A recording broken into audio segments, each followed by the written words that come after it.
Some people believe they can break a good woman and walk away untouched. Ethan and his mother believe that too. They humiliated Amelia, chose another woman, and treated betrayal like victory. But life has a way of collecting debts, and karma does not forget names. Months later, the same people who threw Amelia away were desperate, broke, and begging her to save them. What would you do if the person who destroyed your life suddenly needed you to save theirs? Amelia's answer will leave you speechless. All began with a single phone call. A call from my ex-mother-in-law, just 3 months after my bitter divorce, that shattered my world and finally closed the door on a terrible chapter of my life. If you're here for a satisfying revenge story, please subscribe and hit the like button, it really helps out. It was a quiet Sunday afternoon when my phone blared to life. I was on my patio with a fresh coffee completely lost in a novel. It was the kind of peace I hadn't felt in 5 long years, a quiet I was sure I'd lost forever. The screen flashed a name that sent an ice-cold shock through my veins. I grimaced, took a steadying breath, and swiped to answer. Hello? A high-pitched, frantic voice shrieked from the phone, sirens wailing in the background. Chloe, you have to get to Denver Health right now. It's Leo. He was in a terrible accident. It's really bad. The surgeons have to operate immediately, but his health coverage lapsed. We need $50,000 up front. You have to bring the money. You have to save your husband, Chloe, or he will die. I stood there, frozen, that sharp, entitled voice. I know that tone anywhere. It was my ex-mother-in-law, Judith. But my husband, what in the world was she talking about? I set my coffee mug down on the table, the sound echoing in the silence. Taking a deep breath, I tried to slow my thumping heart, and then I just laughed. A short, brittle sound, filled with more venom than I even knew I had. I'm sorry, you must have the wrong number, I said, my voice eerily calm. Or maybe your memory is starting to go. Silence, then a shriek so piercing I thought it would break my phone. What are you talking about? I'm your mother-in-law. Leo's mother. Your husband is in the emergency room, bleeding to death. His wife. You need to get down here with the money and save his life. $50,000. It just dripped from her tongue. Did she honestly believe I had that kind of money just sitting around? Or did she think I was the same timid, broken girl from 3 months ago? I stood up and walked to the edge of the patio, looking out at the city skyline. The wind felt like freedom itself, a freedom I'd paid for with blood, sweat, and tears. Judith, I said, her name sounding foreign. I suggest you look at a calendar. Our divorce was finalized 3 months ago. Your son and I are legal strangers. Please, tell me why I should care if he lives or dies, has an accident, or catches a cold. Why on earth would you call me for $50,000? What are you to me? On the other end, I heard a sharp intake of breath. She was stunned, absolutely floored, that the little doormat shed spent years wiping her feet on, was actually talking back to her. Or perhaps it was the cold realization that she held no more power over me. You? How can you say that? You were married for 5 years. You must have some feelings left. He's my only son. Are you just going to let him die? You're a cruel, heartless monster. I'll tell everyone who you really are. There it was. Her got-to-move threats and emotional manipulation. I actually smiled, a bitter taste in my mouth. Feelings? You want to talk about feelings? Where were your feelings when you and your son kicked me out with 1 suitcase? Or when Leo left me sobbing on the kitchen floor to go comfort his precious little mistress? How about when you advised him to hide all his financial assets during the divorce, so he'd walk away with nothing? With nothing, and a daughter to raise. I paused, my throat tight. It was like she was trying to reopen old wounds. But this time I felt no pain, just pity. "Judith, I see your son is getting married again to that younger woman, Sophia. So beautiful and a successful entrepreneur. Right, from a rich family, from what I heard, and she's carrying the grandson you always wanted. So why are you not calling her? I'm sure she has the money. Tell her to bring the cash down to save her fiancé. Don't humiliate yourself by calling the ex-wife he discarded like a piece of garbage." The line went completely still. The only sound was her ragged breathing against the chaos of the hospital. I knew ID hit a major nerve. Something was clearly wrong with the perfect new fiancé if Judith was forced to swallow her pride and call me. Sophia, that woman. Judith's voice finally cracked. All the anger and arrogance gone. Girl took every last cent and disappeared. "I am begging you, Chloe. Please, just save my Leo. I'm sorry, but I'm not a charity, and I'm not an ATM. That $50,000 is for my daughter's college fund. You know, the granddaughter you once called a worthless mistake. Goodbye." I pressed the end call button with my thumb. The screen went black, and in the silence, I felt the final toxic thread connecting me to that family snap. I fell back into my chair, my hands trembling not from fear, but from years of suppressed anger finally boiling over. It had only been 3 months since I escaped that house. You probably imagine me crying in some tiny, awful apartment, that I'd eventually come crawling back to them, asking for a handout. But life has a twisted sense of humour. The Chloe they knew was gone, shattered into a million pieces. And Leo, the man who threw me away for his shiny new life, was now lying in a hospital bed, abandoned by that very same woman, Karma. It always sounded so cliché, but seeing it happen in real time was something else. I took a sip of my coffee. It had gone cold and bitter. My thoughts drifted back 5 years, to the day I first walked into Judith's house as her son's new bride. So naive then, thinking I was becoming part of a real family. I invested my heart, my best years, and every dollar I ever earned into that home. My only reward, a betrayal so deep, it left a permanent scar on my soul.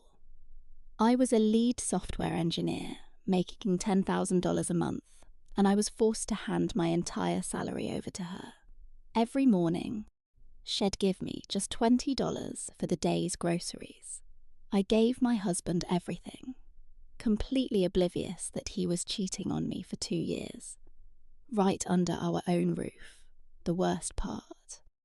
They tried to get me to co-sign a massive loan for his business, but the money was all for his mistress. The story of my nightmare marriage and how I took back my life is just getting started. Judith accidentally let slip on that call was just the tip of the iceberg. Why was Leo really in the hospital? Who exactly was this mistress, Sophia?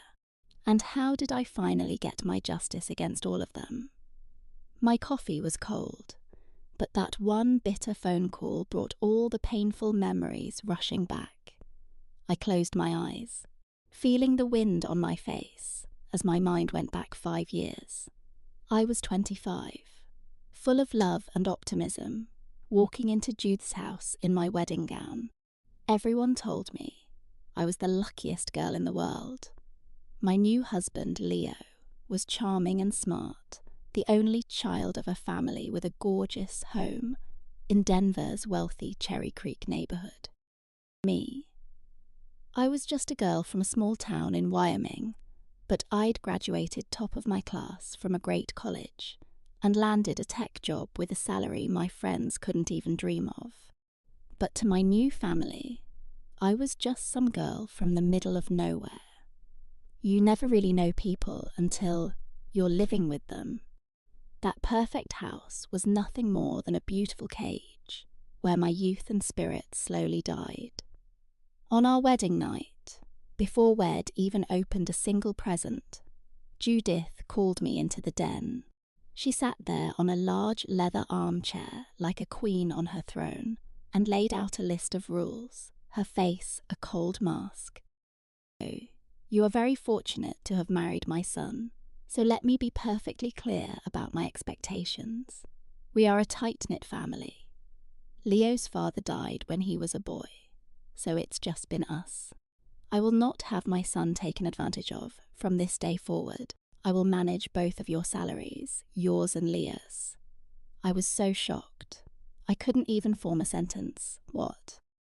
"But Judith, we're grown-ups. We want to manage our own money to save for a house." "Save for what?" Judith's voice was like ice. "Young people are reckless with their money. I'm doing this for your own protection. If you need something, ask me. Or are you suggesting going to steal from you?" Leo agrees. A good wife listens to her husband. I looked at my new husband, praying he would defend me. But Leo just kept his head down, silently peeling a piece of fruit.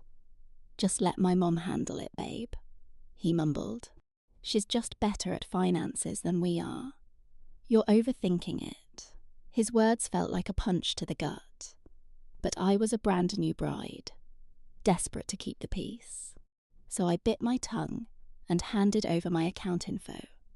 And just like that, I became a highly paid software engineer who was also a full-time unpaid servant.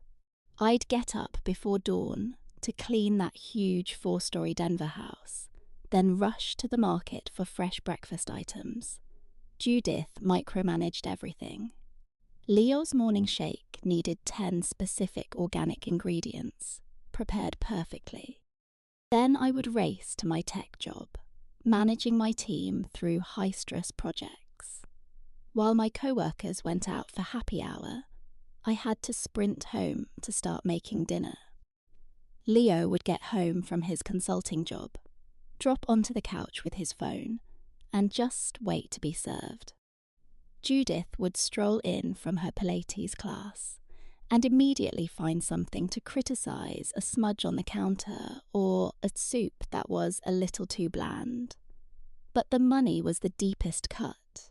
I made $10,000 a month, Leo made $5, and Judith managed every penny, giving me just $50 in cash each week. Groceries, and that's all, Judith would say, her grip tight on the $50 bill.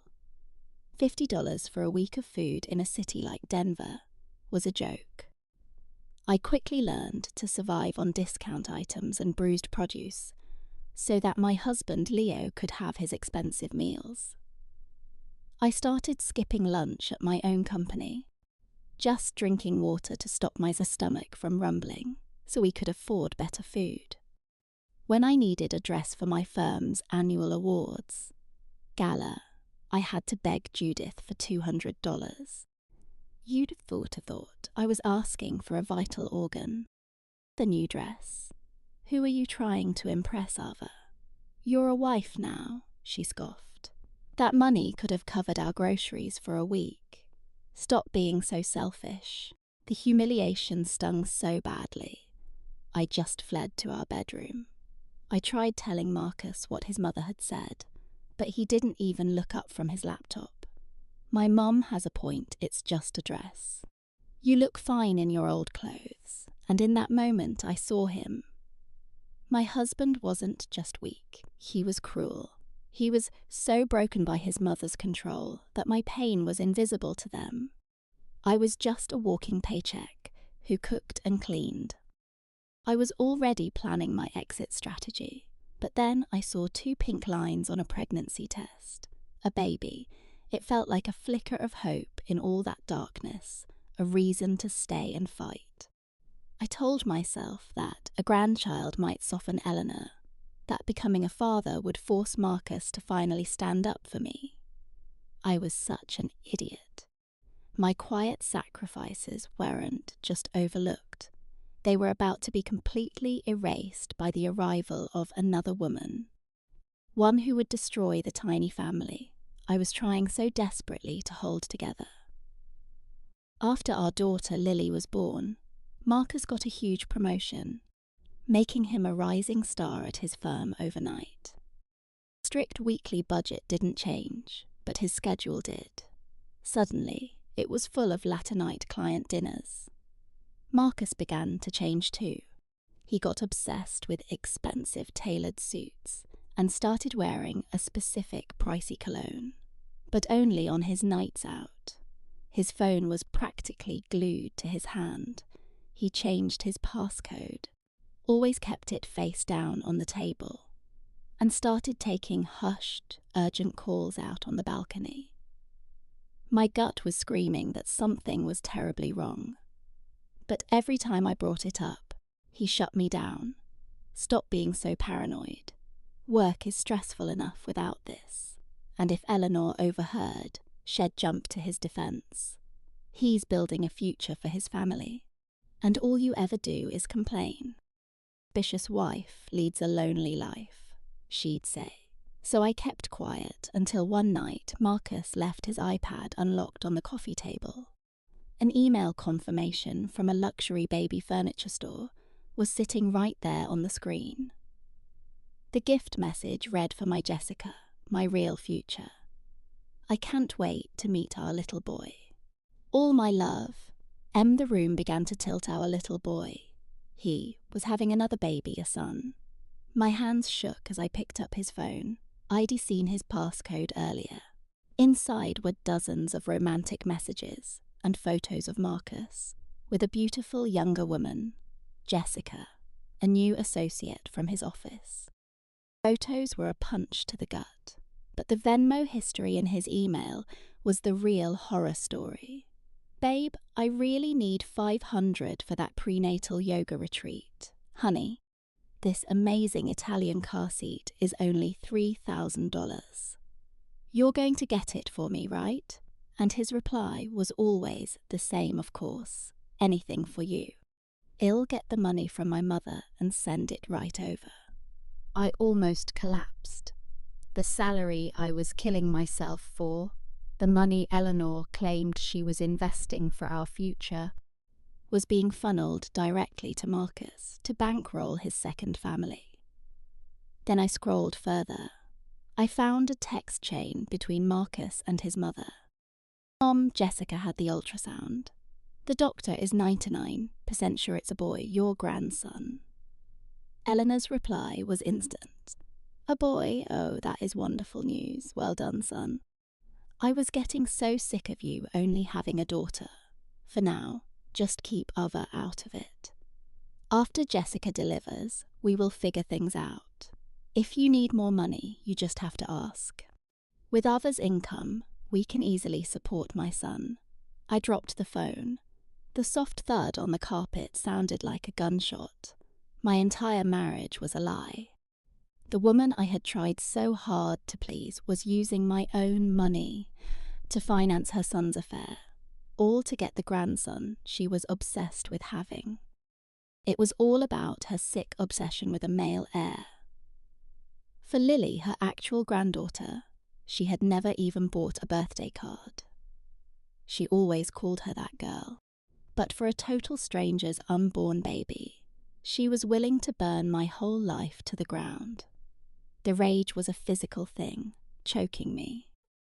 I wanted to storm in there and scream in both their faces. But the architect in me, the part that calculates every angle, took control. A dramatic confrontation would just get me thrown out with nothing. Marcus would deny everything and run straight to his mother. Anna would evict me and Lily without a moment's hesitation. Every single bank account was in their name. I had no money of my own. I could lose my daughter. I had to be smarter. I needed a blueprint to demolish their lives and take back what was rightfully mine. I wiped my tears, placed the phone exactly where I'd found it, and took a slow, deep breath. Marcus came strolling out of the bathroom, whistling. I just kept folding Lily's pajamas. All done? Are you eating dinner here tonight? I asked, my voice terrifyingly calm. Oh, a late one with some partners. "I'll be home really late. Don't wait up for me," Marcus said, straightening his tie and spritzing on that cologne. I knew who he was wearing it for. Okay. Drive safe. The second I heard the front door click shut, my calm facade crumbled. Enjoy your pathetic little lie while you can, because your time is up. Once I knew the truth, I started digging. Who was this Jessica? And what I found next was even worse. Marcus and Eleanor were trying to steal the only thing I had left my family's cottage by the lake. Why on earth did they want that old cottage? And how could I use their own plan against them? From that day on, I moved through the house like a ghost, biding my time on the surface. I was the perfect compliant wife. I went to my job. I cooked his dinner, and I kept the house immaculate. But inside my heart was a block of ice. I knew this was just the calm before the storm, and that storm hit much sooner than I expected. All thanks to the endless greed of that mother and son. One night, Eleanor even made my favourite risotto. Heaped my plate high. Her smile so fake it was almost painful to look at. Marcus was acting just as strangely, hovering around and asking way too many questions about my day. After we ate, Eleanor led us into the living room. She poured tea, cleared her throat, and then she made her move. Ava, Marcus' firm is on the verge of a major yuzhna. He's just a little short on capital. I thought perhaps you could help your husband out. I took a long sip of my tea, hiding a bitter smile. How can I help you control all my finances? I don't have anything. Eleanor didn't even blink. Your parents' cottage. I hear lakefront property is worth a fortune. Now you should ask them about selling it. That capital, we can secure Marcus' position at the firm. And when your husband succeeds, you succeed with him. Isn't that right, Ava? Beside her, he was nodding like a puppet, his eyes wide. Yeah, honey, this is a huge opportunity. If you sell the cottage, I swear, I'll pay you back. In 2 years, I'll even buy you a mansion on the water. I just stared at the two of them, my stomach churning. That cottage was my sanctuary, a place my parents had poured their entire life savings into, and they had the gall to ask me to just sell it. But the thing is, after I found Marcus' secret emails, I already knew all about his business problems. No new venture to save. The truth was Marcus had gambled away a fortune on risky crypto trades and was completely buried in debt. He owed tens of thousands, and his creditors were about to start calling. Worse, his mistress Jessica was threatening to leave him if he didn't get her a luxury condo in the city.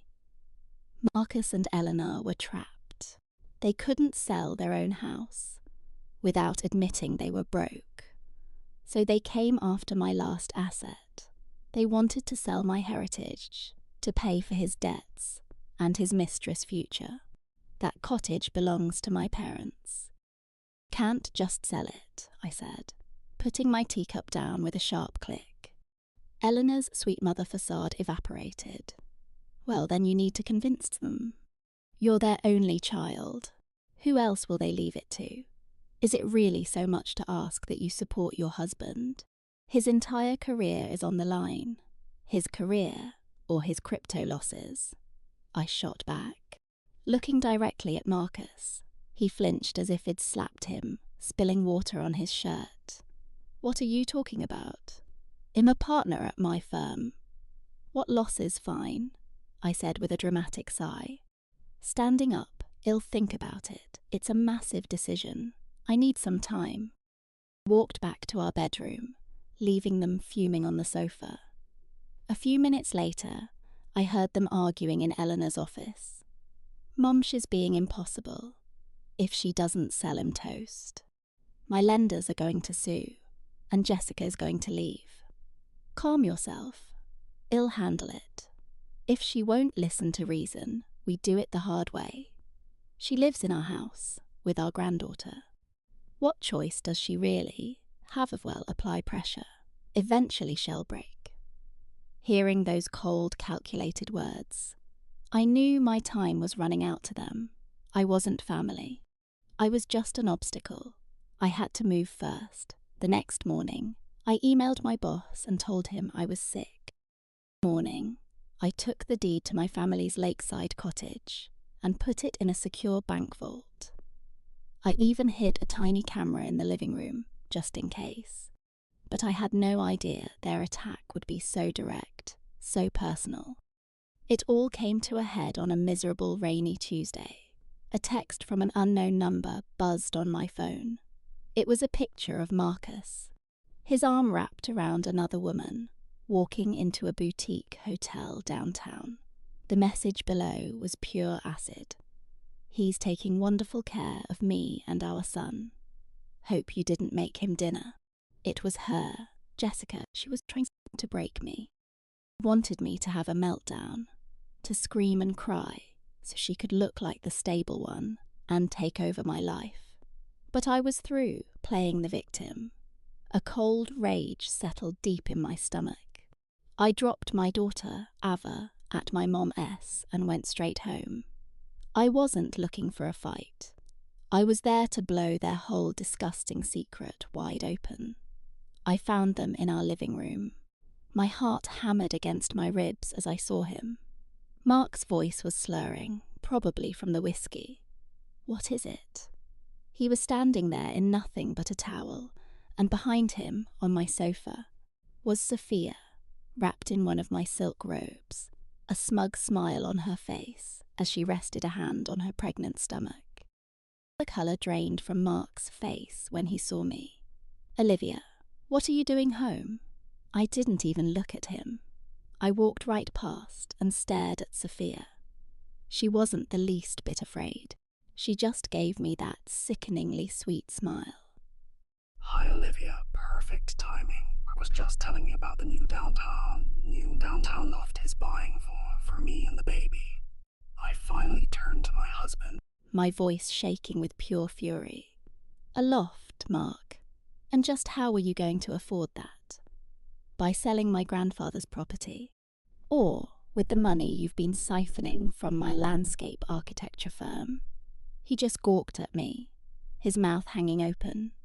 Sophia just pouted like some entitled brat. "Be so dramatic," she purred.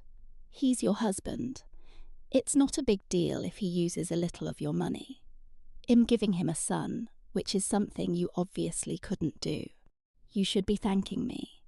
I let out a short, harsh laugh. "Thanking you, a conniving gold digger? You actually think he loves you? He's using that baby to finally get his mother's respect. And you're just here for the money. You're both pathetic."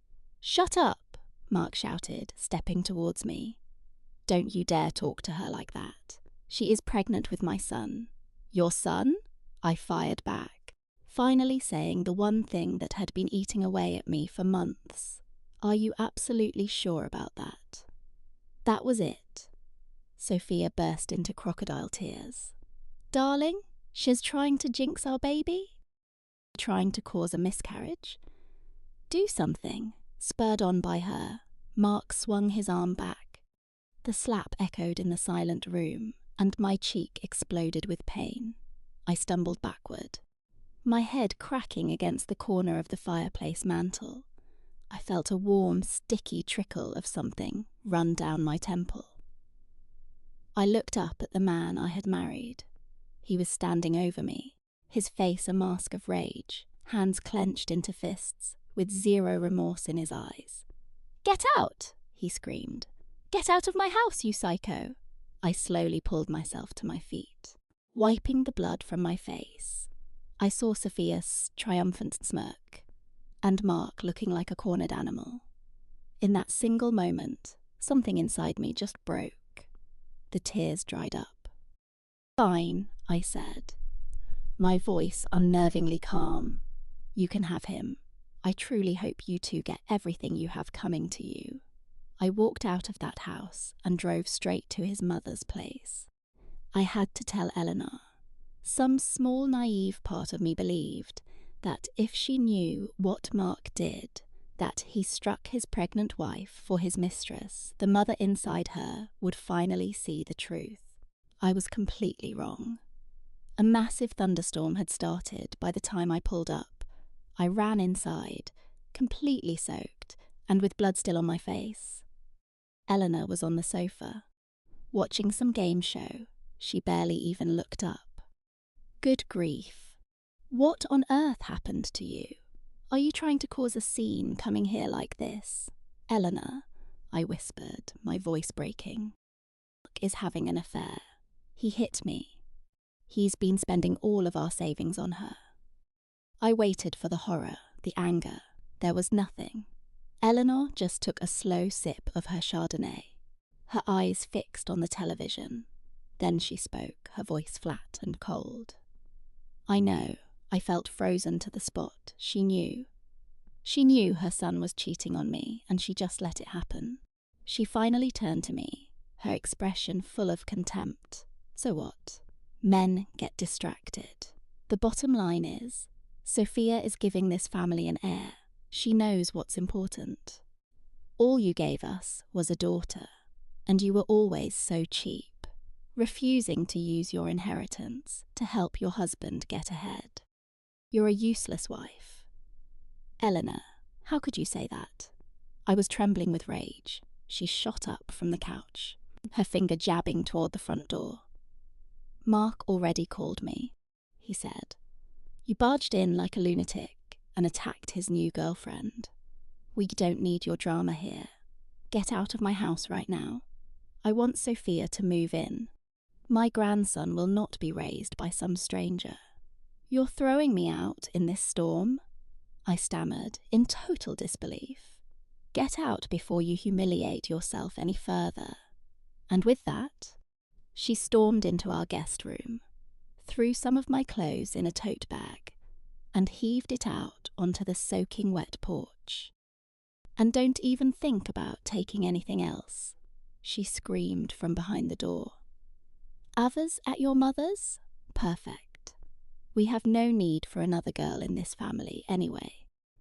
I was just left there on the porch, in the middle of a downpour, the cut on my head, bleeding into the rain.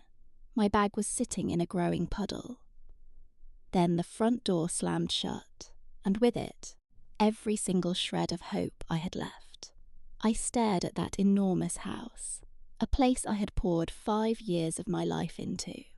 Now it was nothing but a cage that had spit me out, that night. I dragged my soaking bag down the street, and I did not look back. Just walked out of a living nightmare. I was broken and humiliated, but for the first time in years, I actually felt free. And I made a promise to myself that Mark and his mother would regret what they did to my daughter and me. I took a cab to my parents' house, held Ava in my arms, and just let everything out.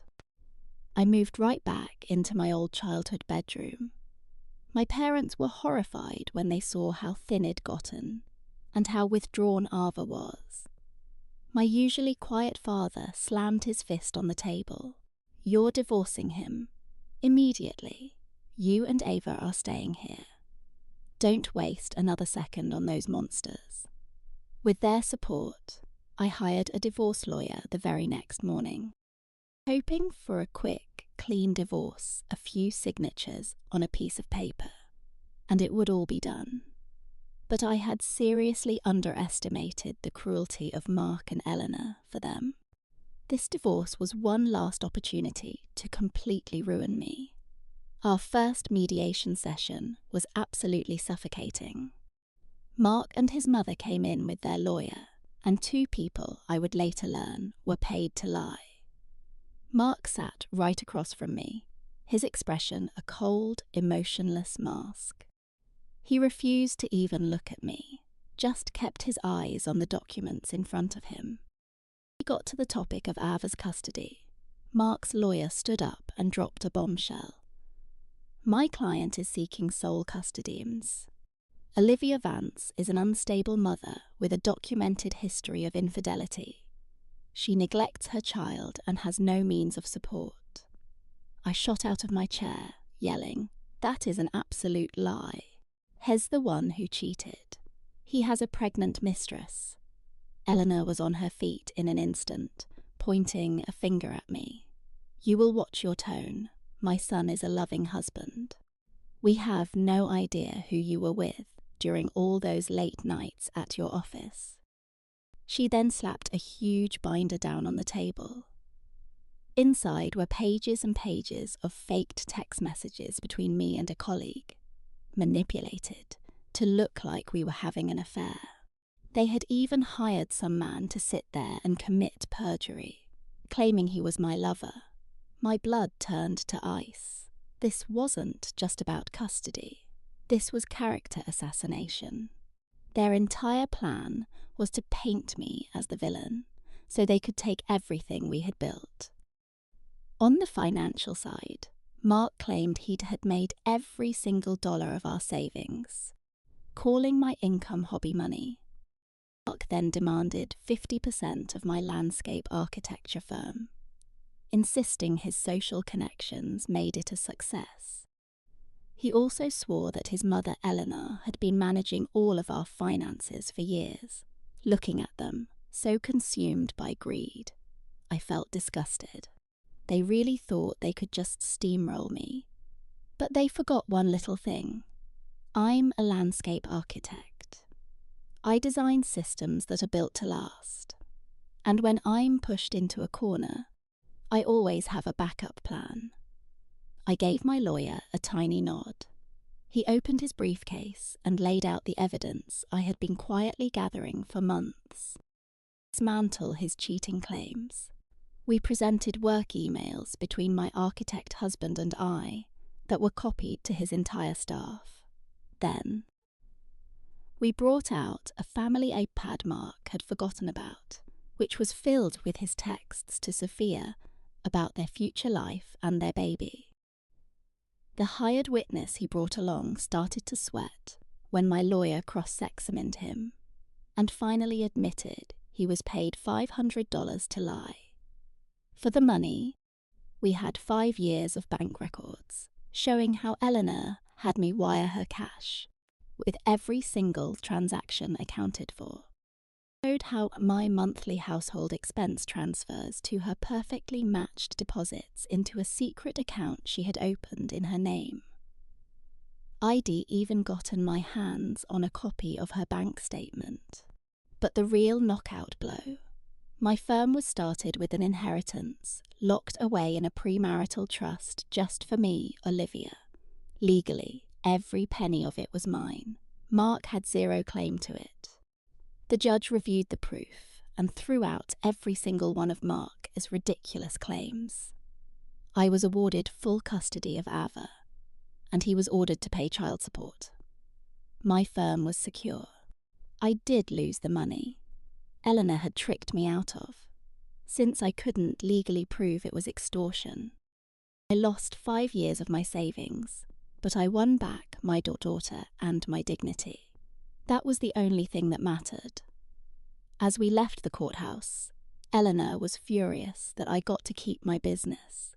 She sneered, "Enjoy it. You think you've won? You're just going to be a bitter, lonely woman with that child." Mark's eyes were filled with pure venom. "Don't you act like you won. You're a divorced, single mom. What good man is ever going to want your baggage?" I looked at both of them and genuinely smiled for the first time in years. "Thanks, but I think he'll be okay. Maybe you two should worry about your precious Sophia and her baby." Leaving that courthouse felt like my first real breath of air. I pulled my daughter Lily close and got into my car. In the rear view, I saw their greedy, resentful faces shrinking away. I was finally waking up from a horrible dream. This was a new beginning. I knew it wouldn't be easy, but for the first time in so long, I felt free. 3 months. 90 days might not seem like a long time, but when you're crawling your way out of hell, it feels like forever. Those first weeks were a whirlwind. I found a small apartment for Lily and me, a singles mom, who was now paying for everything herself. At night, after Lily was asleep, it'd cry into my pillow, the betrayal still a fresh, open wound. Liam's affair and his mother Catherine's mind games played on a loop in my head. But every single morning, Lily's smile gave me a reason to get up and fight. I absolutely refused to let them see me broken. I would never give them the satisfaction of my failure. The best revenge is not getting even it.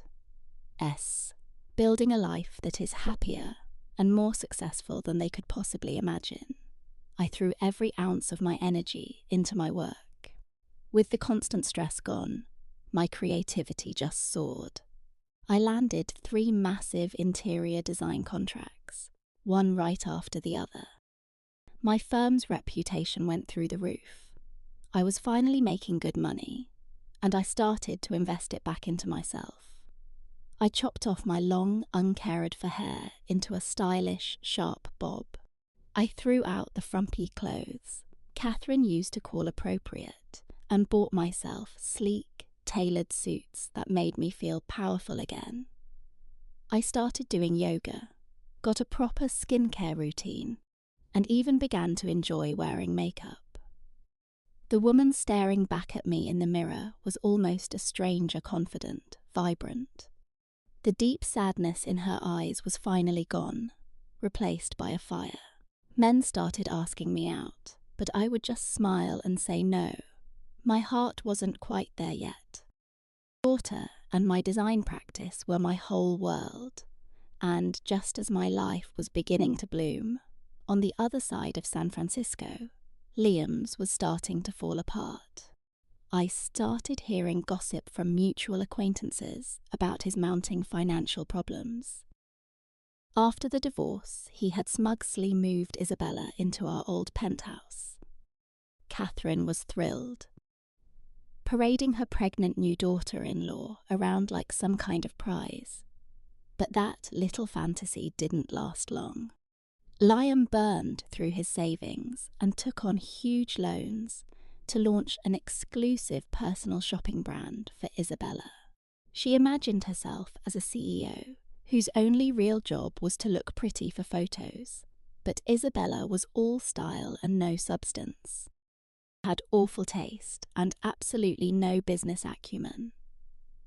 Instead of building the brand, she blew the startup capital on a ridiculously lavish office and a new wardrobe full of designer clothes. 2 months in, the business had no clients and 0 income. The money was gone, and the debt collectors were starting to call. Liam was drowning. To make matters worse, his own career in finance took a nosedive, weighed down by the failing business and Isabella's insane spending. He botched a major client's portfolio. He was demoted, and his bonus was cut by more than half. The second the money got tight, the atmosphere in that penthouse became toxic. All the sweet talk about the baby was replaced with vicious screaming matches and slammed doors. One afternoon, I ran into Liam at a gourmet market. He was pushing Isabella's cart, looking thin and completely drained in a stained sweatshirt. Isabella stood beside him, whining about some expensive cheese he obviously couldn't afford. Then his eyes locked on me, his ex-wife looking chic in a stylish coat, laughing with our smiling daughter. Liam was so stunned he dropped a jar of olives, and it shattered all over the floor. His face was just a pathetic mix of shock, regret, and utter humiliation. I walked right past him and Isabella without saying a word, as if they were people I'd never met. That's when I knew I had truly won. Not because of revenge or money, but because I was finally happy in my own skin, and their freefall was only just beginning. When the business tanked, so did the affair. The mistress, Isabella, the one Catherine bragged about, showed her true colours. She was a lazy, entitled gold digger. A whole new war was brewing between the mother-in-law and the new wife, and it was about to get so much worse. While I was building an empire, their lives were becoming a 5-alarm fire. I didn't have to look for the drama. Bad news has a way of finding its own audience. Old neighbours from our building, who never cared for Catherine's snobbery, were more than happy to give me the latest scoop. They said, since Isabella moved in, Catherine looked like she had aged 10 years. She always used to complain that I was too independent, that it made her feel unneeded. Well, now she was getting a taste of what it was like to live with a genuine parasite.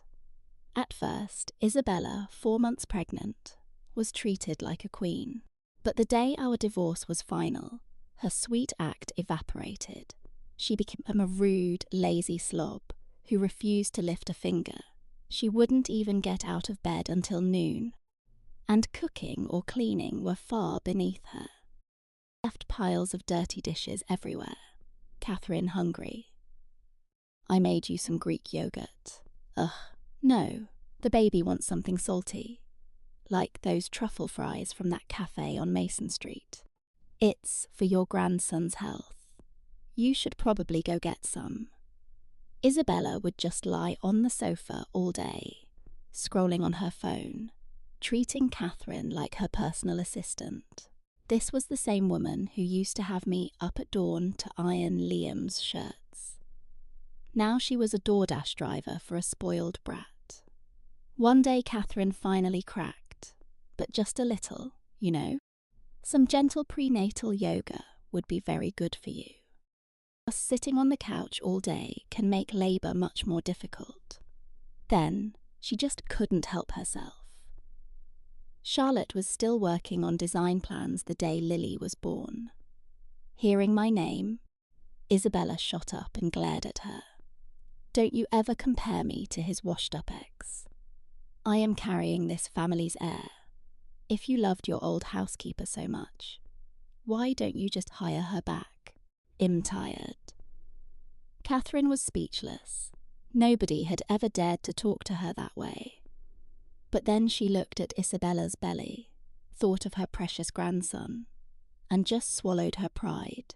She just gave a weak little nod. On top of the laziness, Isabella spent money like it was on fire. Liam's company was an absolute train wreck, losing more money every single day. Isabella was shopping for a royal wedding. Every day, more boxes from designer boutiques would arrive. Where was the money coming from?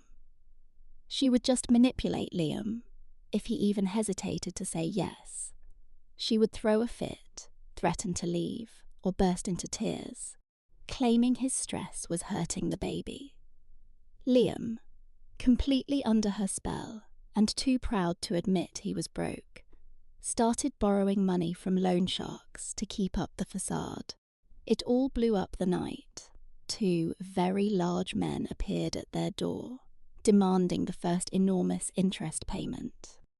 Liam wasn't home, so Catherine had to deal with them, completely humiliating herself while she pleaded for a few more days. When she came back inside, shaking, she found Isabella on Instagram Live, showing off a new Hermes handbag. That was the last straw. Catherine completely lost control. She lunged, ripped the phone out of Isabella's hand, and smashed it on the floor, screaming, "What is wrong with you? Your husband is drowning in debt. I'm out there dealing with thugs. And you're in here playing influencer. Are you trying to destroy this family?" Isabella saw her shattered phone and went ballistic. She jumped up and shoved Catherine hard, sending her stumbling backward into the corner of a sharp glass coffee table. "You crazy old witch, you broke my phone? That's my husband's money, and he lets me spend it. He cares about you. If this family implodes, it's because of your gutless son, not me. I'm carrying his child with no ring and no promises, So I'm doing him a favour. And you have the nerve to judge me. Catherine clutched her side, staring at the woman she once championed. You put your hands on me, you conniving little snake. Get out of my house now. Get out. Isabella's laugh was ice cold. Go ahead and try. Just walk right out of here with your only heir. You can watch the entire family line die today. And that investment portfolio, even after he ruined it, it's still in my name. If I liquidate every asset tomorrow, who's the one left with nothing? Just then, Liam stumbled in reeking of bourbon. He saw his mother on the floor and his new wife screaming at her, and he threw himself between them. Stop it. What is going on? Are you trying to kill me? He slurred. Catherine clung to her son's legs, sobbing. Liam, she pushed me. She attacked your own mother. Is this the tramp you threw Charlotte away for? Liam looked from his mother to Isabella, his luxury San Francisco penthouse, now a war zone. He just dropped his arms, utterly defeated. He couldn't fight Isabella, she had all the power now, but seeing his mother like this broke him. Isabella, please, he whispered. My mother is not a young woman, Liam begged, his voice breaking. Oh, save it, you spineless excuse for a man. Your mother attacks me and breaks my property, and you take her side? Fine! If I have to choose, I'm choosing me. I never even wanted this stupid baby. Isabella whipped around and slammed the bedroom door so hard a painting fell off the wall. Catherine just collapsed, wailing as Liam punched the wall and grabbed his head in pure despair. Honestly, hearing the whole story sent a shiver down my spine. It was a dark and twisted kind of justice. Karma had finally found Catherine, and it went straight for her pride and her obsession with status. She threw away a loving daughter-in-law for a predator, who now held her entire life in her hands. And a week after that fight, Liam's world finally collapsed completely. David's tech startup had officially gone under. With the money gone, the loan sharks he'd been borrowing from gave him one last warning.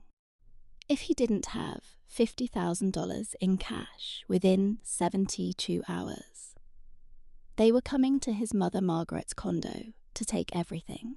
He frantically called old VC contacts and programmer buddies, but no one would help.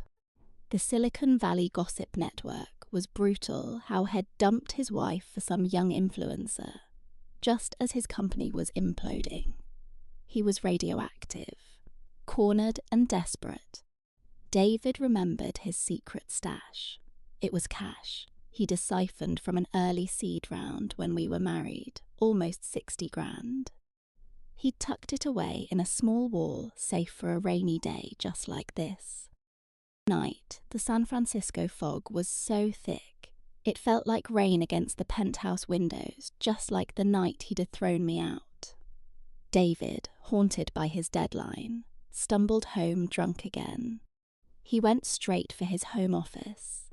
With a simple plan, get the cash, pay the loan sharks, and protect his mother's condo. But when he pushed the door open, he stopped cold. The walk-in closet door was ajar.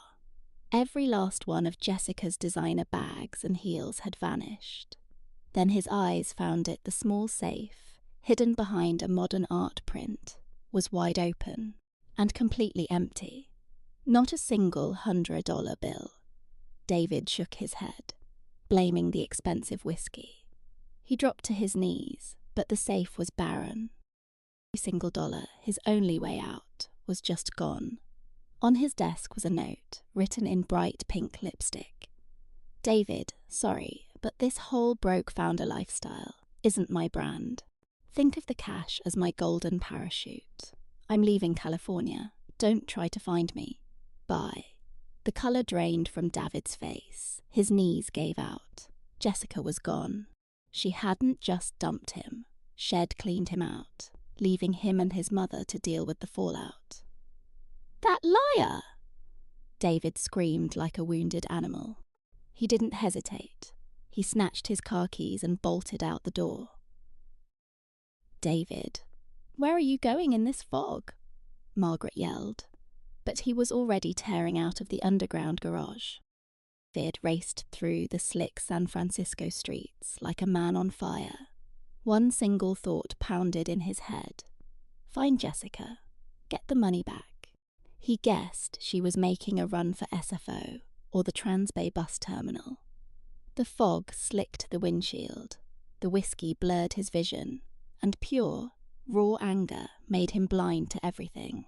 He ran stop signs, yelling curses the fog just swallowed up. He was rocketing toward a major intersection. The light turned red, but David either didn't see it or just didn't care. He floored it, trying to escape the disaster he'd created. At that exact moment, a Muni bus shot through the green light. The bus horn blared, followed by the awful squeal of tires on the wet street. A horrifying shriek of twisting metal echoed through the fog. David's Tesla spun for 50 feet, crumpling like an aluminum can. His body went limp as he was thrown from the car. He hit the pavement hard, rolled twice, and then didn't move. A dark pool of blood began to spread instantly, mixing with the damp street. His expensive smart watch lay shattered nearby. The bus driver, his face pale and shaking, stumbled out of his seat. Cars slammed on their brakes. The night exploded in a mess of shouts and screams to call 911. But David just lay there, his eyes open, staring up at the hazy night sky as the drizzle washed over his face. Just before the world went dark, his life flickered in front of him. He saw me, Clara, laughing with our son. He saw his aging mother, Margaret, crying in the doorway of her condo. And then he saw Jessica, laughing on a pile of his money. After that, nothing but darkness and a searing, total pain. An hour later at SF General Hospital, a call from the SPD made Margaret collapse, sobbing. She grabbed a rideshare and rushed to the air. But when she got there, a doctor gave her even worse news, a second devastating blow that felt just as violent as the first. The hospital that night smelled of antiseptic and the faint metallic scent of blood. The air corridor was a dizzying blur of harsh fluorescent lights and the clatter of steel carts. It was total chaos: nurses yelling commands, patients moaning, and families weeping, stuck in that awful place between hope and total despair. Margaret was just a tiny shape, huddled in a plastic chair in the corner. She was still in her damp, tear-stained nightgown, just staring at the operating room doors, where her son's life was on the line. The red light above the doors was on, glowing like a stoplight to her future. A nurse with a tablet finally called out, "Family for David Chandler." Her voice cut through the noise. Margaret scrambled to her feet, shaking so hard she almost fell. "I'm his mother." "How is he?" The nurse was blunt. "He has severe internal hemorrhaging and a traumatic brain injury. We're stabilizing him, but he's critical. We need a $50,000 deposit right now for the ICU and a neurosurgeon." His insurance lapsed. $50,000. The words felt like a punch to the gut. "Please, just hold on. I can make a call.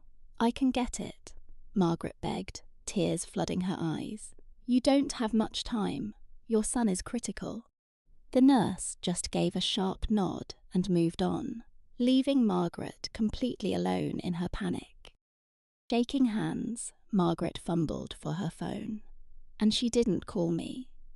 In that moment of absolute terror, the first person she called wasn't the daughter-in-law Shed discarded. It was the new one, the one supposedly carrying the precious Chandler heir. Jessica. She dialed the number, but it just rang and rang into nothing. "The number you have called is not in service." She tried again, 10 more times, Hearing only that cold, automated message, she sent a frantic text, but the truth was instant and brutal. Delivery failed, blocked. That monster. Where are you with all his money? You killed my son, Jessica. Margaret let out a scream, and the other people in the waiting room just stared with pity. That's when David's last words hit her. She left. She took everything. Margaret's head was spinning. Jessica had promised she loved David, that she looked up to her, that she'd give her the grandson to carry on the family name. It was all an act, a perfectly played scam. She'd helped him burn through his savings, pushed him to take loans from shady people, and when it all dried up, she took his last dollar and disappeared. The betrayal was total. My son, my poor, foolish son. What have you done? Margaret cried, pounding her fists on her chest in agony. The nightmare was far from over. Her phone buzzed a call from an unknown number. Hello, Margaret answered, her voice a fragile whisper. Margaret, it's about David. Your boy's been dodging us, and we don't like it. We heard he had an accident. Is he dying? A man's voice sneered. It was them, the loan sharks. Please, my son is in surgery, just leave us alone. I don't care if Hez on the operating table or in the morgue. The man yelled back. That debt is real. He dies, you pay. And just so you know, we're parked right outside your building. The bank might own the walls, but we're about to own everything else. 30,000 in cash by sunrise, or we're cleaning out your place. Then we'll pay your son a little visit at the hospital. Got it. The line went dead. The phone slipped from Margaret's hand and clattered on the hospital floor. Everything was gone. Her son, her home, all of it. David's new wife had vanished, and now these predators were circling. Her world was collapsing. She started making calls, but family ignored her or made up lame excuses, terrified she was about to ask for money. Her so-called friends, the ones who loved attending David's lavish parties, had all disappeared. That suffocating silence. One name surfaced in her mind, a name she'd tried to forget. Clara, her ex-daughter-in-law, the one she had mocked and thrown away like trash. But she remembered I was supposedly weak, emotional, and more importantly, she'd heard. I was a top architect now, earning a fortune. 50,000 would be nothing to me, and David was the father of my son. She couldn't just let him die, right? Margaret clung to that one slimy bit of hope. She found my number and dialed, her voice a strange mix of her old, commanding tone and a raw, pathetic plea. But her whole pathetic plan fell apart with just 3 short words. Who is this? I asked, my voice cold and sharp, before hanging up. Margaret just stood there in the bright hospital hallway, totally shocked. Her final hope was gone. She stared at the operating room doors, hot tears tracking down her cheeks. For the first time in her life, she was completely and horribly alone. She and her son had burned every single bridge. Clara. I was wrong, she whispered, but only the buzzing fluorescent lights heard her pathetic regret. For me, however, this wasn't just about moving on. I sat in my silent home office, phone dead in my hand. My coffee was stone cold, but a blaze was starting in my ribs. This wasn't worry for Ethan. It was a tight, ugly feeling I knew well. I'd told Diana. I had no idea who she was, almost laughing at her nerve. But a dark part of me was curious. I needed to see the final act of this disaster they'd created. I wasn't going to be the angel she was praying for. No, I had to see for myself what their betrayal had really cost. I wanted to see the ruins of the people who tossed me aside, and they were going to see me.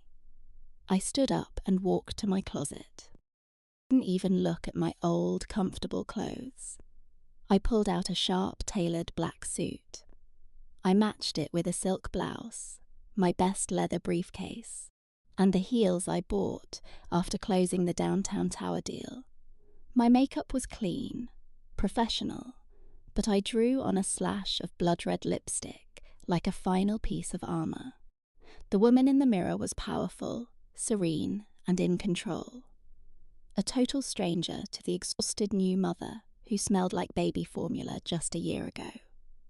Sweetheart, Mommy needs to go out. Be a good girl for Grandma, okay? I kissed Lily's forehead and walked out into the chilly night. Pulling up to Mercy Crest Hospital, I stepped out of my new sedan. The click of my heels on the linoleum was the only sound cutting through the hospital's anxious quiet. The air was thick with the smell of antiseptic. I remembered having Lily in a crowded public clinic, my sister the only one holding my hand. That memory was a piece of steel in my spine. Across the waiting room, I saw her. Diana folded into a plastic chair, face in her hands. She looked small and pathetic, like a forgotten coat. I walked right to her until my shadow fell across her, blocking out the harsh fluorescent light. Diana must have sensed me there, because she looked slowsy. Her eyes were swollen, reed-rimmed, and empty.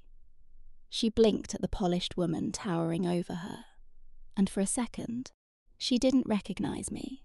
Ava? Is that you, Ava? You came. Like a drowning woman, Diana shot up from her chair and lunged for my arm. Do you have the money? Oh, thank God, thank you. We have to go now. The surgeon is waiting for payment. I took one very deliberate step back, pulling my arm free like her touch was poison.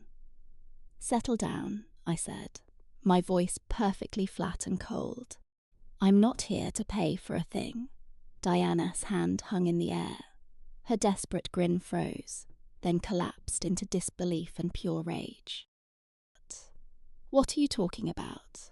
If you didn't bring the money, why are you even here? To gloat? Yes, I said, holding her gaze without a flicker of emotion. I came to see what karma looks like up close. To see the woman who dumped me and my infant daughter-s things on the street in a thunderstorm. To see the man who struck his wife to protect his girlfriend, now fighting for his life. You're a monster. You're a demon with no soul, Diana shrieked. A shaky finger pointed at my face. Ethan is dying in there. How can you be so cruel? He was your husband. I let out a sharp, humorless laugh. You seem to be forgetting. 3 months ago, you and your son made damn sure I lost that title for good.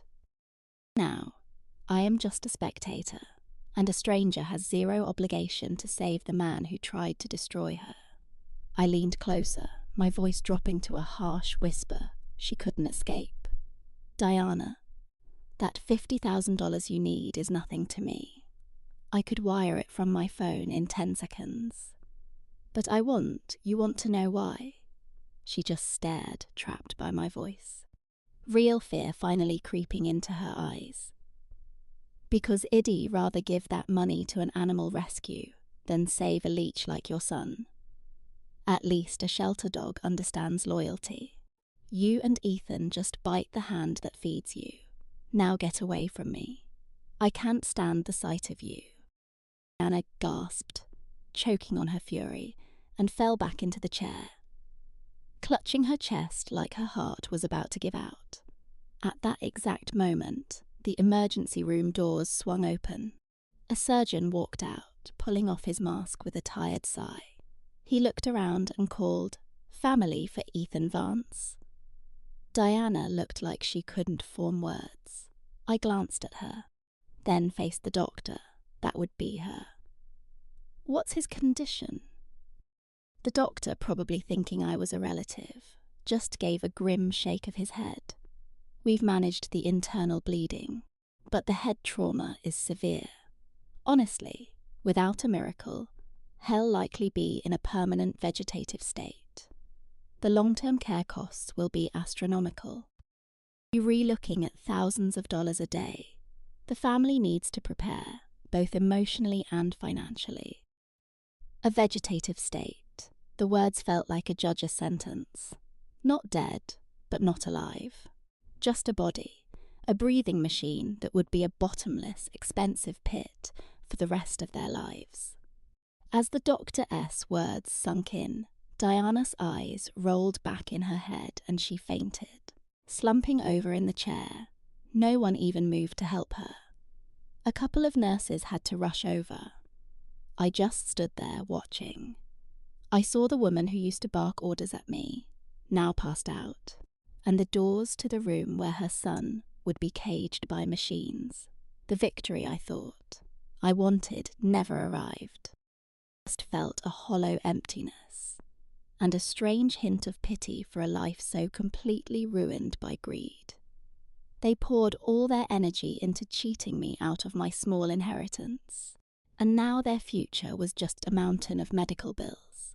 I turned and started to walk away. I'd seen enough. I had witnessed their downfall, but after just a few steps, a cold, shaking hand grabbed my ankle.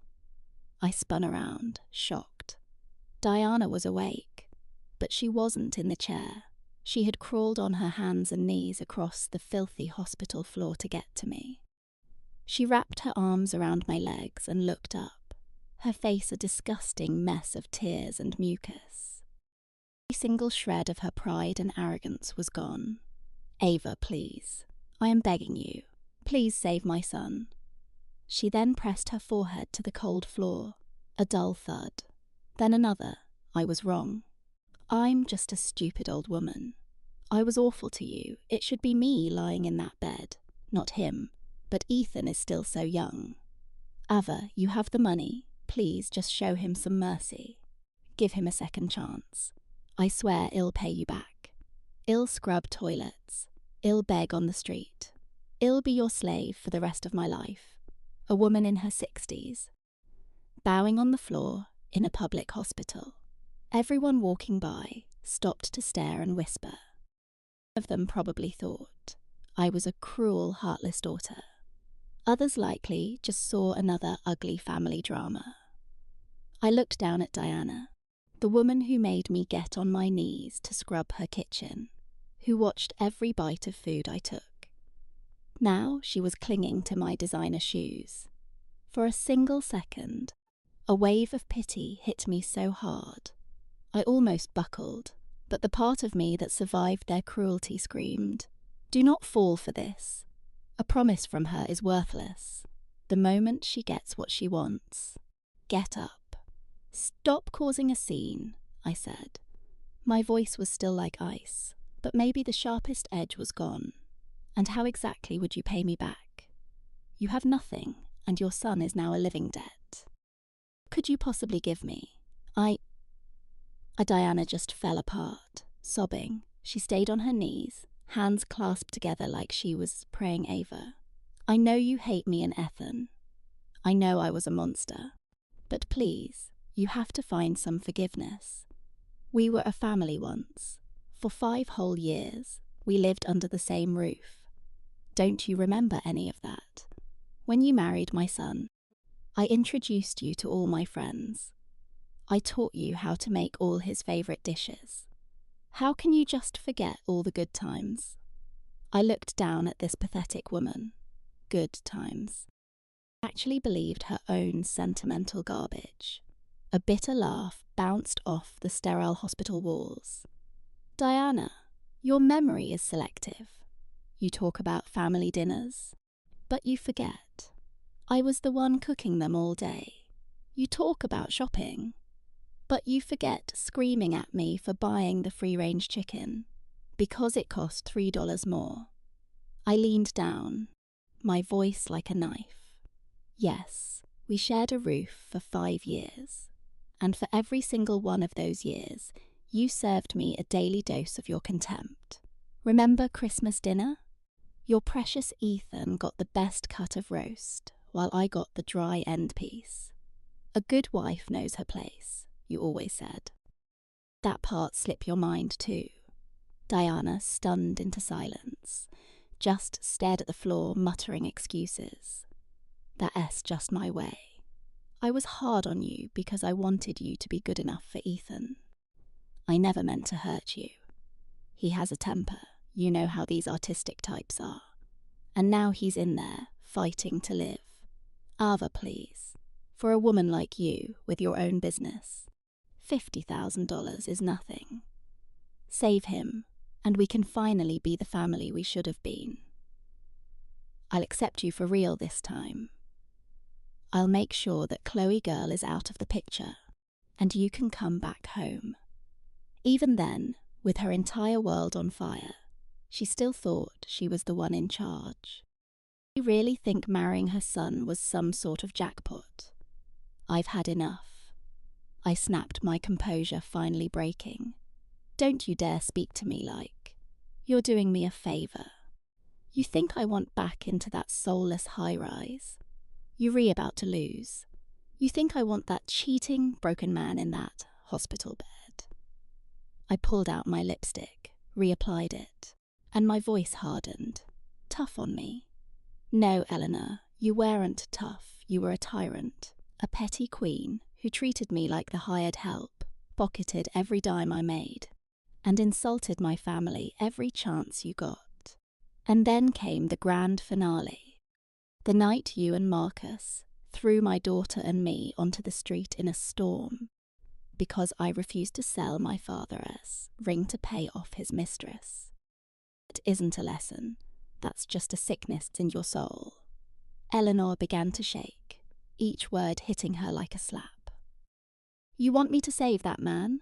I jabbed a finger toward the Hugh. Why would I help the man who gave me a concussion after you kicked us out with a sick child and empty pockets? Did you care when Marcus shoved my head against the wall? Did you even try to make him stop? No, you just stood there and said I had it coming. Aye. Eleanor's voice broke into a series of ugly, gasping sobs. This is your karma, Eleanor. The pain your son is in, this hell. You're living it's just your bill, finally coming due. You have only yourselves to blame. I stood up, straightening my jacket. It was draining. But it felt like finally cleaning out a wound. I'd laid it all out, but Eleanor, desperate, was still looking for a way out. Even after I had torched her entire world, she was just refusing to accept it. Fine, I was wrong. Marcus was wrong. But the baby, Lily, the baby Sophie is carrying, that child is still one of us, a part of the family legacy. How can you let his father die? Let him be born without a father? You have a daughter. Surely you have some empathy for an innocent child. She was actually playing the baby card.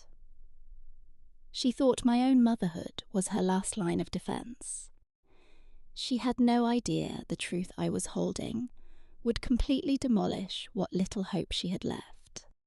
This was the final blow, the one that would extinguish her last spark of hope. I looked at Eleanor. My anger had cooled into a heavy, sad pity for this completely delusional woman. You really want to know the truth about your precious family legacy? Fine. Let me show you, so you can climb out of whatever fantasy you're living in, so you can see what your son really threw his life away for. I opened my briefcase, pulling out a folder my private investigator had dropped off 2 days before. I held the glossy photographs right up to Eleanor's tear-stained face. The file had pictures and printouts of text messages. Take a long, hard look. This is your precious new daughter-in-law, Sophie. This man is a very well-known and very married tech billionaire from Austin. The first photo showed Sophie with a pudgy, older man, arm in arm, at a luxury resort in the Keys. You can see the date right there. 6 months ago. Can you do the math, Eleanor? 6 months ago, she was on a romantic trip with him. At the same time, your son Marcus was still living in our home, pretending he was a loving husband. I slid the next page over. It was a copy of Sophie S. sonogram from a pricey clinic. See the estimated date of conception. The baby is over 22 weeks along, but that's nearly 6 months. But Marcus has only known her for 3. Are you starting to get it? Eleanor's eyes were glued to the report, her mouth moving but making no sound. No, that S impossible. She swore she was only 3 months pregnant. She was barely even showing. She played you like a fiddle, I said with a smirk. That woman is a professional con artist. She knows every single trick. And this part is my absolute favourite. I showed her the printed text between Sophie and a friend. The messages were the most cold-blooded thing I had ever seen. Pregnant by this old married CO. He's panicking about his wife and offered me 20 grand to get rid of it, but I can't. The doctor warned another abortion might make me infertile, so I'm keeping the baby. I found a new target. His name is Marcus. A financial advisor, an only child, owns a great apartment, and his mother is dying for a grandchild. The guy is a complete soft touch, so naive. I just have to praise his genius investment ideas, and Hez wrapped around my finger. I'm going to convince him this baby is his. He'll get a free place to live, a steady source of cash, and his mom Eleanor will be ecstatic. Maybe she'll finally push him to ditch that boring wife so I can move in for good. By the time she read the final text, Eleanor looked like she was having a stroke. She just collapsed onto the cold floor, clutching her head in her hands. Her mouth was open in a silent scream. Her entire world, the family name, the precious legacy. Every excuse for her son's affair, it all just vanished. She was just the main character in a cheap, pathetic scandal. Her son Marcus was the star of the most pathetic con job imaginable. He torpedoed his marriage, his reputation, and his entire future for a professional grifter. And why? So he could raise another man's child. He used money from my design firm, money he funneled from our joint accounts, to impress a woman carrying a stranger's baby. The best part, when she finally told him the truth and left, he got wasted and wrapped his BMW around a highway divider. Now Hez in there, broken and maybe dying, for nothing, a pointless, stupid, selfish lie. Oh, Marcus, my boy, how could you be so foolish? This is all on me. Eleanor shrieked, a raw animal sound, as she pounded her fists on the tile floor. This time, her tears were real. This was the raw agony of a mother, realizing she'd engineered her own son's ruin. She had invited a predator into her life, helped that predator destroy his marriage, and cheered when she tossed his actual wife out the door. Do you get it now? I asked, placing the papers back in my briefcase and staring down at her with cold contempt. This is your life now. There is no legacy. There is no perfect daughter-in-law. There is only the endless greed and stupidity of you and your son. Olivia, please, save him. He was a fool, but has all I have. Eleanor tried to crawl toward me, but she was completely shattered. Her voice was a pitiful croak. I glanced at the doors to the ECU. Marcus was getting what he deserved, but seeing him destroyed by such a cheap con actually stirred a small flicker of pity. But my pity wasn't going to cover his medical bills. Eleanor, I am not giving you $50,000. That money is for my daughter's education fund. The granddaughter you have never even bothered to meet. But I won't leave you with nothing at all. I took a card from my purse and pressed it into Eleanor's trembling hand. It's for a private medical fund that helps people in crisis. My firm is one of their biggest donors. I'll call them and ask them to look at Marcus' case. If Hez eligible, they may help with some of the expenses. The rest is your problem. Sell his car, sell the apartment, sell your jewellery. That is your mess to handle now. This is all the help you're ever going to get from me." With that, I turned and walked away, not even bothering to look back. I could faintly hear Eleanor's voice crying out, "Olivia, please, I'm so sorry, I really am." But I just kept walking. A bitter Chicago wind swept down the street as I walked through the hospital's revolving doors. But despite the cold, a strange sense of peace settled over me. I knew I had done the right thing. I wasn't letting them die for revenge, but I was finished being their safety net. I gave them the hard truth, and that truth was a far worse punishment than I ever could have devised. Life has a way of balancing the books. Marcus would either be gone, or he'd spend his life as a shell of a man.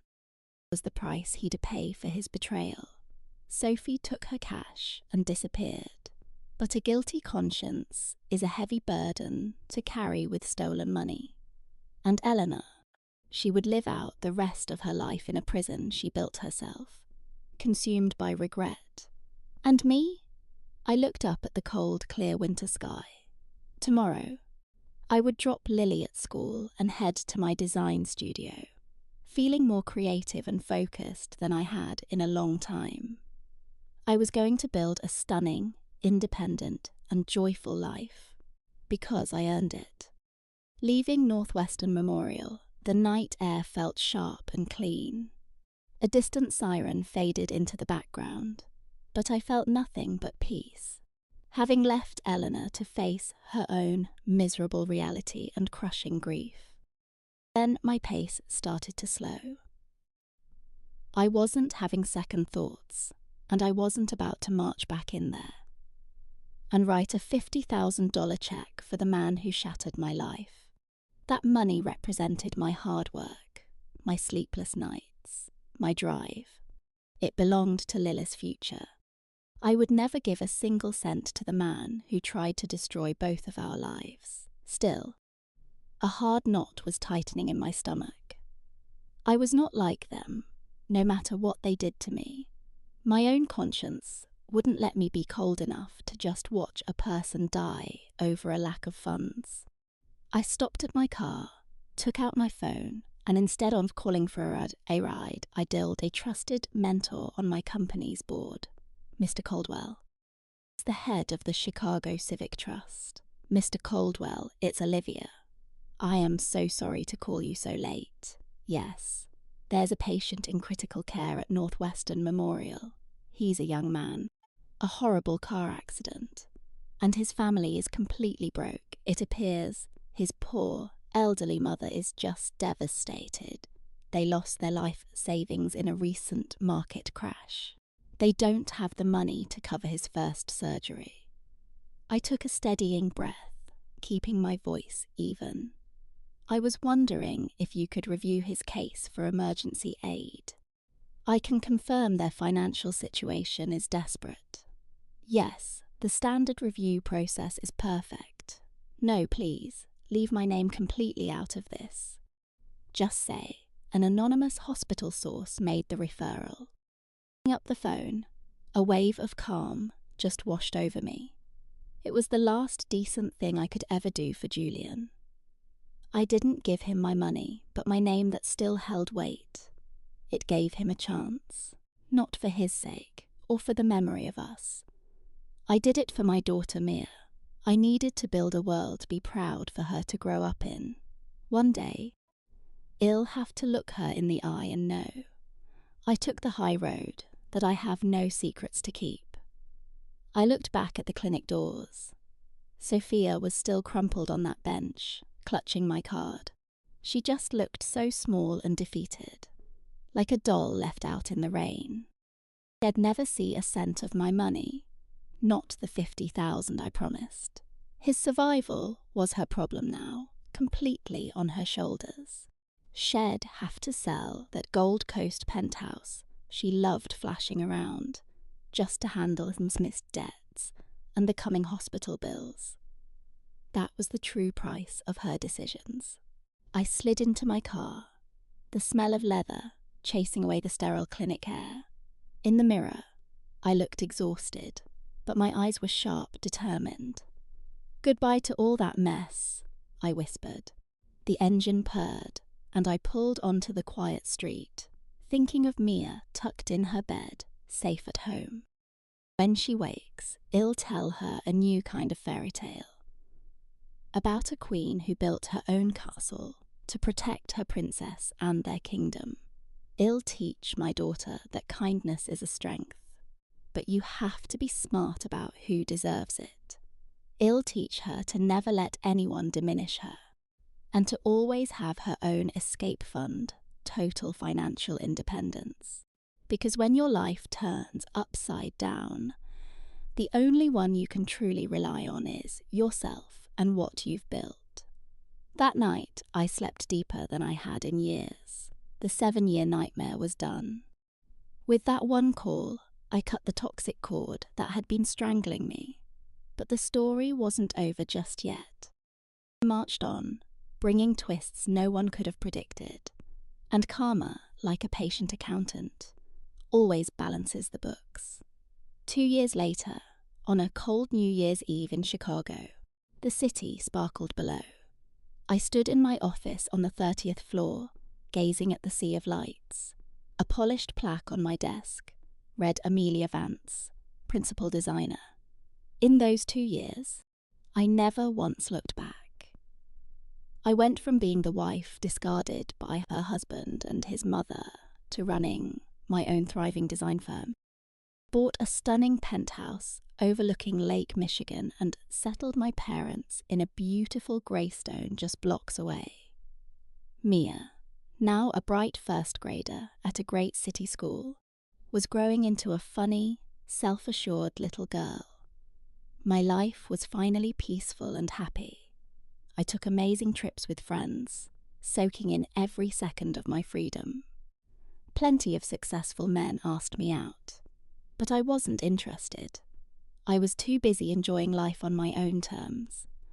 On New Year's Eve afternoon, I was grabbing some last-minute things for a party, stopped at a light on Michigan Avenue. I glanced at the sidewalk and saw something that made my heart stop cold. Near the service entrance of a charity gala, I saw an old woman on her knees, scrubbing a spill from the floor. Her cleaning uniform was frayed, her hands red and raw. She was trying to feed mashed banana to a man slumped in a battered wheelchair beside her. He was skeletal, his limbs twisted unnaturally. His eyes were vacant, a thin line of drool on his cheap bib. The struggle had aged them 20 years, but I recognized them immediately.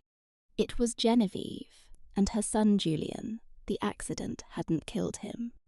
The money saved his life, but a traumatic brain injury left him paralyzed. He couldn't talk or comprehend, just a hollowed-out shell of the man he used to be. He was completely helpless, relying on her for everything, from feeding to cleaning him. And Genevieve, after selling their high-rise condo at a huge loss to cover his debts, had nothing.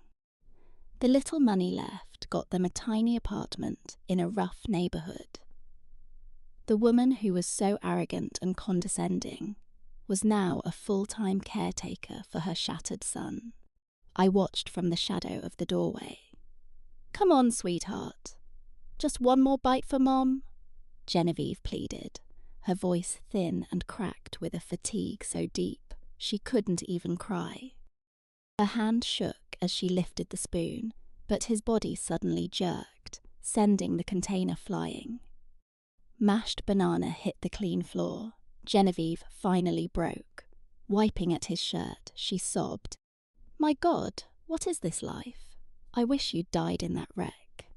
"It would have been a mercy then," she hissed. "Amelia, I hope you're happy. You ruined my son. You wrecked our family."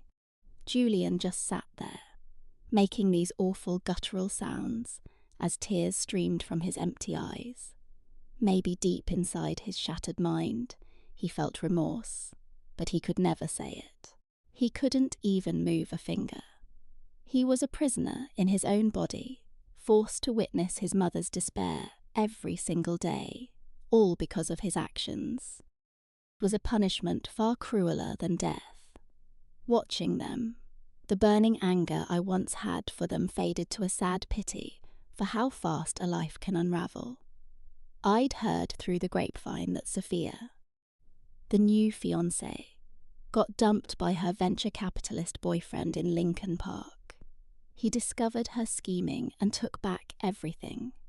Now she's penniless, supposedly laying low somewhere. It's true what they say, you harvest what you plant. They tried to ruin me, but their own greed dug a hole too deep to escape. Suddenly, Genevieve looked up, and her eyes locked onto my designer clutch on a nearby table.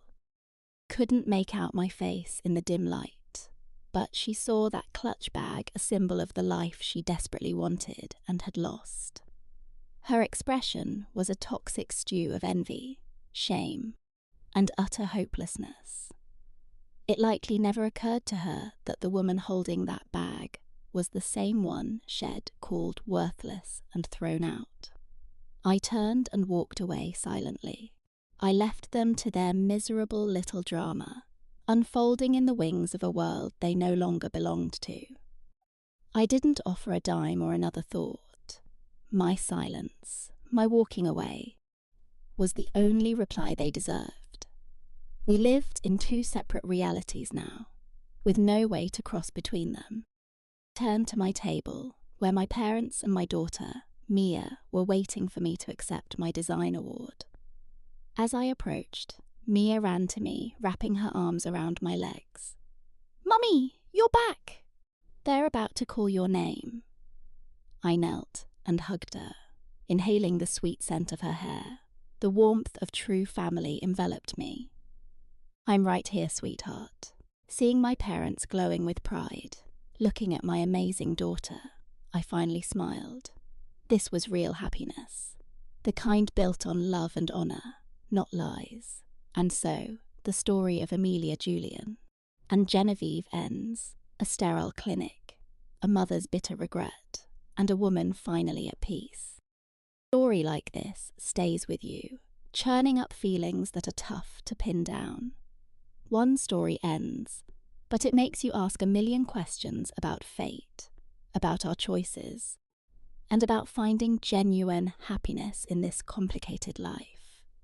So let's break down what this story truly teaches, and find some hard but necessary lessons for our own lives, so we can get through them with more wisdom and calm. The first major lesson is about cause and effect, which can be just, but also incredibly harsh. We all know the saying, "You reap what you sow." Being the final chapter of Julian and Genevieve's lives drives home one of life's fundamental truths. Karma isn't magic, it's the direct outcome of our choices and the energy we release.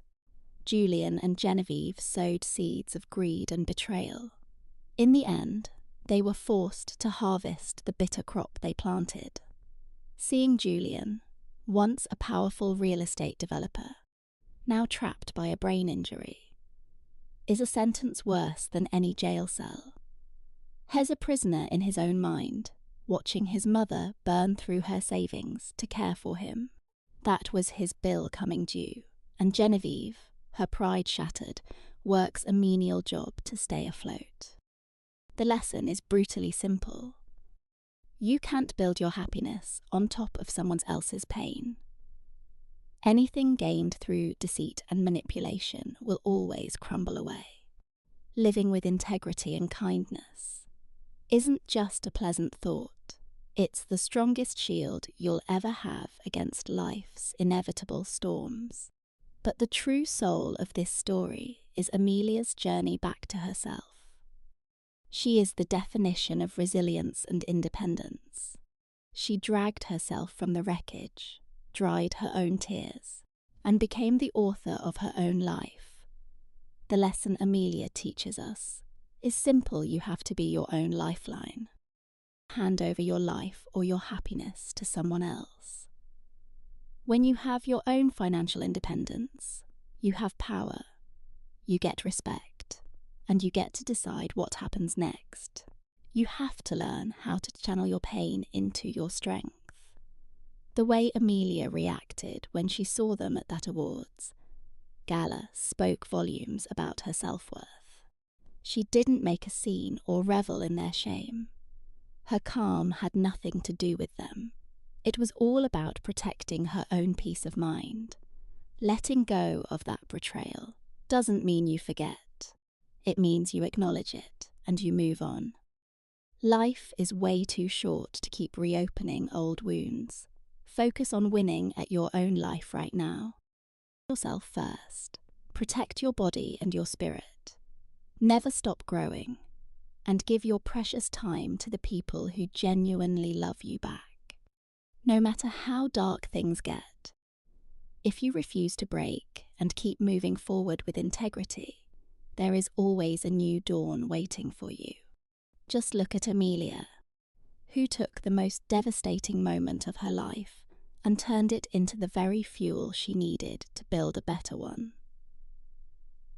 If this story connected with you, and if you gained something from it today, please help us share these ideas. Liking this video is a huge help, and sharing it might be just what a friend needs to hear. And of course, please subscribe to our channel and ring that notification bell.